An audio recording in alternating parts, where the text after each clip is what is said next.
Hey everybody, welcome to my video. This is an intro video to a series of videos I am doing to basically show you how to make a vampiric wood elf Nightblade in ESO to basically as your first character. Now, as your first character, you need to you should make a trade skill. Some people don't, but there are benefits to it. And one of the benefits is when you go around the world collecting item sets. Now, as you can see, I've collected item sets. When you pick it up, an item, or when you deconstruct it, you basically it becomes in your sticker book. This is what everybody calls your sticker book, and you can recreate that. Now, you might have found this War Maiden epaulet with a trait of infused trait, but you want divine trait, which is a very common one people use. At the transmute station, you can recreate it at the cost of 72 transmute points to basically recreate that. So it's very handy to be able to have a crafter because you have to have those traits learnt and researched to be able to use a transmute station to recreate it. Otherwise, you have to keep trying to farm that particular item time and time again to get the right trait that you want. Now, the reason we're making a vampire is for this simple unnatural movement here.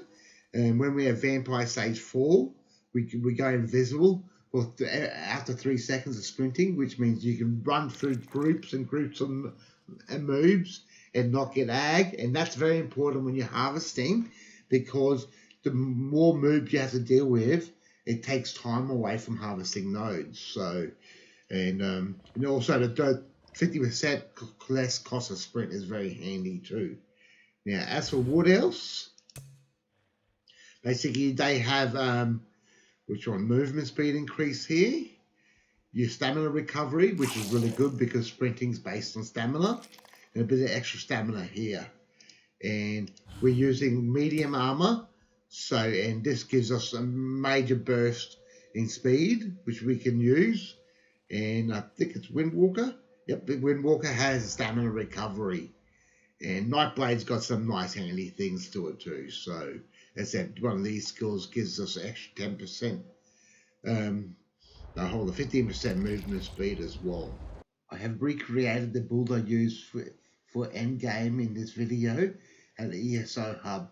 And I will put the link in the description of this video. The Elder Scrolls Online Wiki has a list of crafted sets ordered by the traits you need to craft it. So the first crafted set you'll be crafting once you get 2 traits unlocked will be 2 traits needed. So I suggest you do 5 pieces of Ashen Grip, which gives you nice little bit of melee damage for when you're fighting with your knives. And for 4 more pieces, because we only can craft 9 items, is to do 4 pieces of innate axiom. But once you can do 5 pieces of medium armor with 3 traits, I suggest you go to Adept Rider because the major expedition will help you run around the world much faster and basically as we're running everywhere. Now, some of the things we're going to discuss in this video are add-ons, because there's a lot of different add-ons you can get for the game which can help improve it. And you really basically going to discuss the few of them that I think you really need. And basically, and I will be putting more information about that in the next video about that. Now, I'll be going through basically from starting a new character in the introduction, basically taking you through the tutorial, and then showing you how to become a vampire, raising your legerdman skill, which I didn't show before. The legerdman skill, this helps you forcing locks, which means you can open the chest up really fast and basically move on to the next node really fast. Showing you some farming locations, doing your intro quests and basically certifications, crafting certifications to help you level your trade skills. At level 10, now, even if you don't want to make a Nightblade as your first character, you want to do something like that, at level 10, we go to the PvP zones, and to PvP zone, and we do some quests there, which give us a basic heal. And if you're going to do a normal character and do something different, you really want Major Gallop, because it increases your horse speed, and so it continues to attack, increases your amount of speed, which makes you go much faster. I'm going to be doing videos of all the main storyline quests, because in this game there's a main storyline, and then you have the alliance storylines, and then you got the zone storylines for all the DLC and zones. Basically, they all have different storylines. Now, I'm not going to go into the alliance or the DLC zone storylines, because they're really simple. In fact, most of the game is very simple, really.